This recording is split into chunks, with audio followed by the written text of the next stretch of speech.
Bismillahirrahmanirrahim. Assalamualaikum warahmatullahi wabarakatuh. Alhamdulillah, puji syukur kehadirat Allah Subhanahu wa taala. Pada kesempatan ini masih diberikan kesempatan untuk melanjutkan klip video pembelajaran bersama saya Vera Budiarsa Arif untuk mata kuliah reklamasi dan tata air lahan basah dan gambut yang diberikan pada program studi ilmu tanah Fakultas Pertanian Universitas Tanjung Pura. Baik, kita akan mulai untuk materi ini. Izinkan saya dalam penyampaian ini dan mengucapkan terima kasih. Saya menggunakan PowerPoint atau materi yang dibagi oleh Bapak Koordinator, Bapak Dr. Insinyur Haji Tino Orsini Chandra MS. Jadi saya menggunakan slide beliau untuk materi yang pertama sebagai pendahuluan dalam mata kuliah ini. Ini karena dalam bentuk PDF untuk full screen. Ya, full screen. Oke, reklamasi dan tata air lahan basah dan gambut program studi ilmu tanah Fakultas Pertanian atau Faperta Untan Universitas Tanjung Pura. Pendahuluan. Kita akan mencoba menguraikan atau membantu saudara mempelajari mulai dari pengertian lahan basah dan gambut, yang kedua pengertian reklamasi dan tata air, yang ketiga tujuan dari reklamasi dan tata air daerah rawa, terus sejarah pengembangan daerah rawa dan potensi lahan rawa. Pengertian lahan basah dan gambut.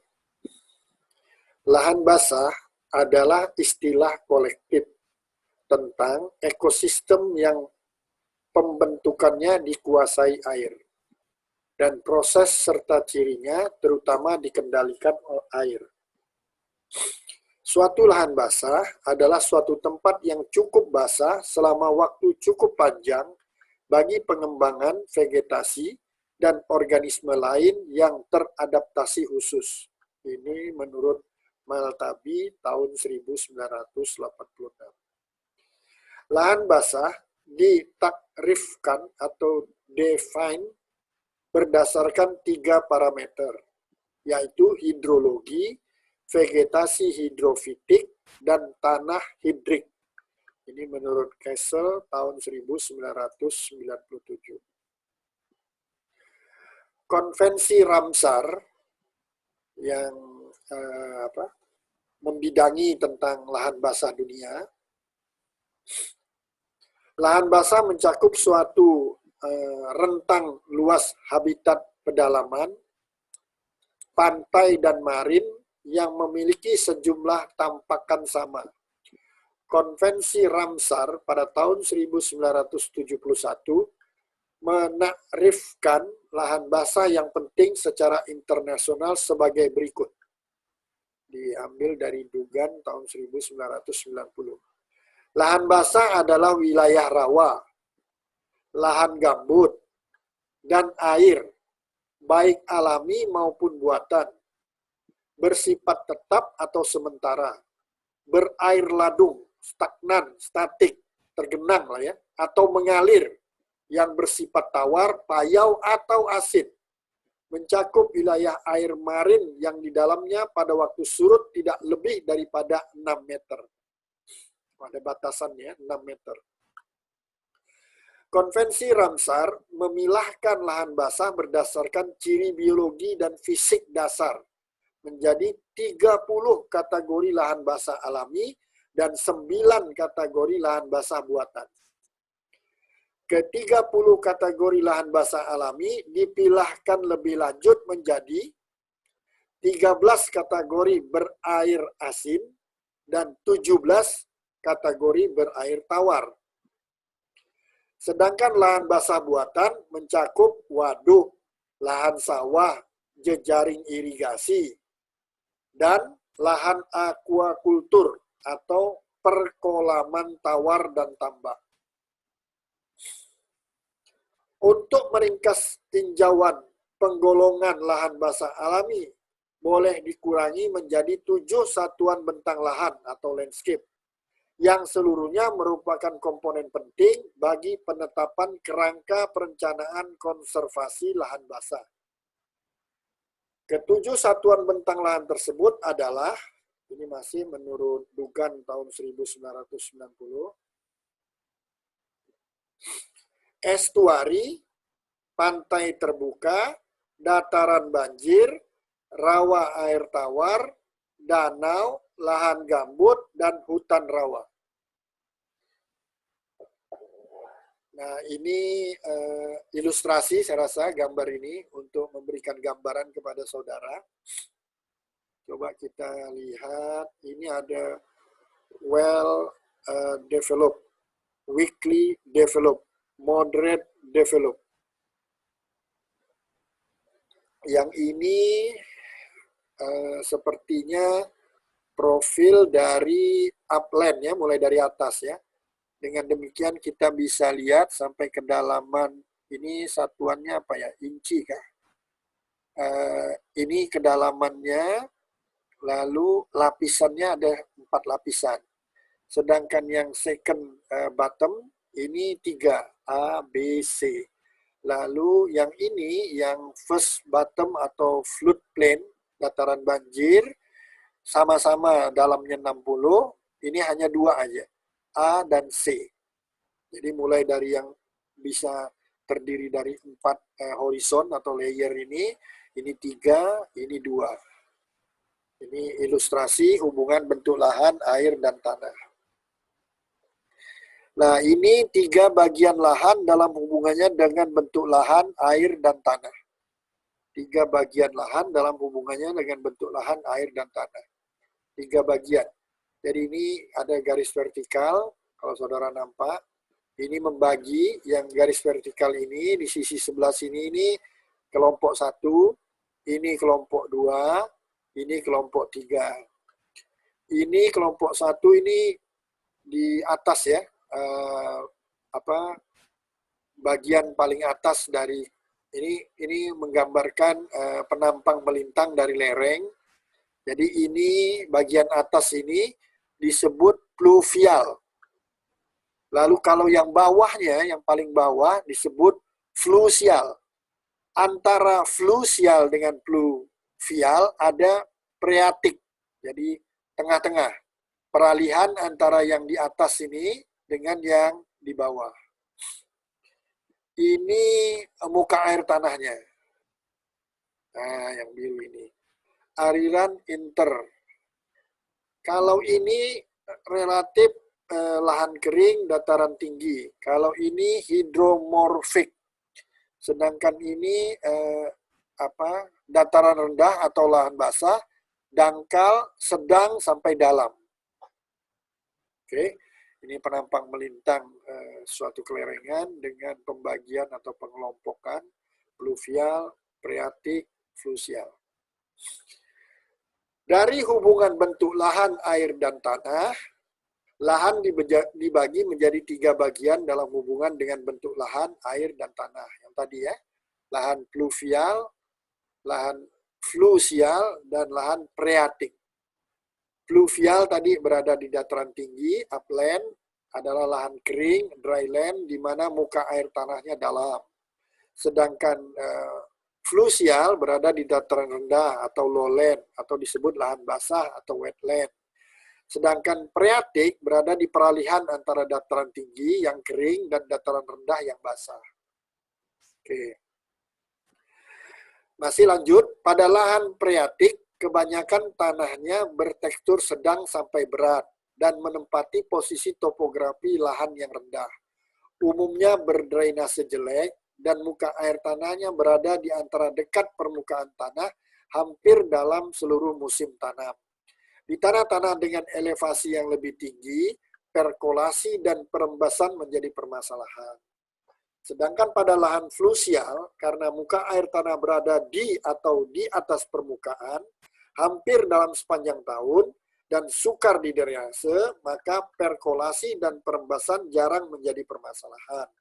Tanah-tanah di lahan flusial dapat menjadi gley yang lebih kurang tereduksi secara permanen di seluruh profilnya. Lahan-lahan di dataran rendah atau lahan basah, di mana kemiringannya relatif datar disertai adanya dataran genangan air yang terbentuk secara alami, yang terjadi secara terus-menerus atau musiman akibat drainase alamiah yang terhambat serta mempunyai ciri-ciri khas secara fisik, kimiawi, dan biologi disebut rawa. Nah, ini dia. Ciri fisiknya adalah bentuk permukaan yang cekung, kadang-kadang bergambut. Ciri kimiawinya adalah derajat keasaman airnya rendah. Dan ciri biologisnya, terdapat ikan-ikan rawa, tumbuhan rawa, dan hutan rawa. Rawa yang terletak di pantai atau dekat pantai, di muara atau dekat muara sungai, sehingga dipengaruhi oleh pasang surut air laut disebut rawa pasang surut atau rawa pantai. Rawa yang letaknya lebih jauh jaraknya dari pantai sehingga tidak dipengaruhi oleh pasang surut air laut disebut rawa lebak atau rawa non pasang surut. Rawa sendiri ada dua jadinya. Tanah-tanah lahan basah atau rawa di daerah tertentu terbentuk dari endapan sungai, riverine alluvial, atau endapan laut, marine alluvial. Tanah-tanah ini dikenal sebagai tanah aluvial, di mana ciri-ciri tanah ini umumnya merupakan tanah yang belum matang dan di tempat tertentu mengandung pirit atau tanah sulfat masam. Pada daerah-daerah yang lainnya terbentuk juga tanah-tanah yang berasal dari dekomposisi bahan organik. Tanah-tanah ini dikenal sebagai tanah gambut atau organosol. Baik, sekarang kita beralih ke sub pokok bahasan kedua tentang pengertian reklamasi dan tata air. Yang pertama, Pasal 1 Angka 23 Undang-Undang Nomor 27 Tahun 2007 tentang pengelolaan wilayah pesisir dan pulau-pulau kecil mengatakan bahwa reklamasi adalah kegiatan yang dilakukan oleh orang dalam rangka meningkatkan manfaat sumber daya lahan ditinjau dari sudut lingkungan dan sosial ekonomi dengan cara pengurugan, pengeringan lahan, atau drainase. Yang kedua, Pasal 1 Angka 26 Undang-Undang Nomor 4 Tahun 2009 tentang pertambangan mineral dan batu bara mengatakan bahwa reklamasi adalah kegiatan yang dilakukan sepanjang tahapan usaha pertambangan untuk menata, memulihkan, dan memperbaiki kualitas lingkungan dan ekosistem agar dapat berfungsi kembali sesuai peruntukannya. Yang ketiga, Pasal 1 Angka 53 Undang-Undang Nomor 17 Tahun 2008 tentang pelayaran. Reklamasi adalah pekerjaan timbunan di perairan atau pesisir yang mengubah garis pantai dan atau kontur kedalaman perairan. Dengan demikian, reklamasi adalah suatu kegiatan atau usaha yang dilakukan untuk memperbaiki, meningkatkan, menciptakan kemampuan suatu objek sesuai peruntukannya. Reklamasi lahan adalah suatu upaya pemanfaatan, perbaikan, dan peningkatan kualitas lahan yang kurang produktif, baik akibat secara alami maupun pengaruh manusia, melalui penerapan teknologi dan pemberdayaan. Reklamasi lahan rawa adalah suatu upaya pemanfaatan lahan rawa untuk usaha pertanian melalui pembangunan atau pengembangan atau perbaikan prasarana dan sarana di kawasan tersebut, sehingga meningkatkan kualitas dan produktivitas lahannya. Tata air. Tata air adalah suatu kegiatan atau usaha pengaturan penempatan saluran-saluran air pada bidang tanah atau lahan dengan tujuan agar air dan saluran-salurannya dapat berfungsi sesuai dengan kebutuhannya dengan mempertimbangkan aspek konservasi tanah dan ekosistem lahannya, yaitu cara penggunaan setiap bidang tanah atau lahannya sesuai dengan kemampuan tanah atau lahan tersebut dan memperlakukan tanah atau lahan sesuai dengan syarat-syarat yang diperlukan agar tidak terjadi kerusakan. Tujuan kegiatan reklamasi lahan rawa adalah untuk memperbaiki ekosistem lahan rawa melalui pembangunan, pengembangan, perbaikan infrastruktur, terutama saluran dan jalan, dan penyediaan sarana produksi dalam rangka peningkatan perluasan areal tanam dan peningkatan produktivitas lahan. Tujuan tata air lahan basah dan gambut, khususnya dalam bidang pertanian, adalah menyediakan kebutuhan air tanaman, mengendalikan sirkulasi air agar kualitasnya tetap sesuai dengan kebutuhan tanaman, mencuci unsur-unsur racun bagi tanaman yang ada di dalam tanah, menjaga tanah potensi sulfat masam atau pirit tidak teroksidasi menjadi sulfat masam, menjaga tanah gambut agar tetap basah dan tidak kering permanen, mencegah terjadinya penurunan permukaan tanah secara drastis, mencegah intrusi air asin, dan terakhir mencegah terjadinya banjir. Subpokok bahasan berikutnya, sejarah pengembangan daerah rawa. Pengembangan masa penjajahan sebagai perintis, yaitu petani Bugis dari Sulawesi Selatan, petani Banjar dari Kalimantan Selatan, lalu periode tahun 1950 sampai 1960, membangun 2 buah polder di lahan rawa Lebak, yaitu polder Alabio seluas 6.000 hektar di Kalimantan Selatan dan polder Mentaren seluas 2.300 hektar di Kalteng. Program kanalisasi dengan membangun Anjir Tamban, Serapat, Besarang, dan Marabahan di Kalimantan Selatan dan Kalimantan Tengah. Pengembangan rawa tahap 1 atau tahap awal. Pengembangan dalam skala besar pada awal dekade pembangunan jangka panjang tahap 1 atau PJPT 1 periode 1969 sampai 1994 yang ditujukan untuk menunjang program transmigrasi dan swasembada beras. Selama tahap ini telah dikembangkan lahan rawa, terutama rawa pasang surut seluas 1.238.000 hektar yang lokasinya terkonsentrasi di Pulau Sumatera dan Kalimantan. Proses reklamasi dilakukan dengan membangun prasarana pengairan dan prasarana lainnya yang masih bersifat minimum. Prasarana pengairan hanya berupa jaringan saluran yang bersifat terbuka yang fungsi utamanya untuk keperluan drainase secara gravitasi. Pengaturan tata air masih sepenuhnya bergantung pada kondisi alam dengan kemampuan pelayanan tata air untuk budidaya pertanian padi pada tingkat subsisten. Pembangunan sistem pengairan pasang surut pada dasarnya merupakan kombinasi antara sistem kanalisasi dan sistem parit-parit atau handil-handil dan dilakukan pada unit-unit pengembangan skala kecil sampai sedang, luas 5.000 hektar sampai 30.000 hektar, dengan masing-masing unit pengembangan yang terpisah. Pengembangan rawa tahap 2 mengacu kepada pelajaran berharga yang terhimpun selama PJPT 1, maka kebijakan dan strategi pengembangan daerah rawa pada PJPT 2 ditujukan untuk menyempurnakan kekurangan dan mengatasi masalah yang ada yang belum diketahui pada tahap awal serta meningkatkan kemampuan pelayanan prasarana yang ada. Periode PJPT 2 ini dapat dikatakan sebagai pengembangan daerah rawa tahap 2 atau tahap peningkatan. Pada awal PJPT 2, pengembangan daerah rawa dititik beratkan pada peningkatan daerah-daerah yang telah dibuka dengan kegiatan yang bersifat terpadu dan lintas sektoral.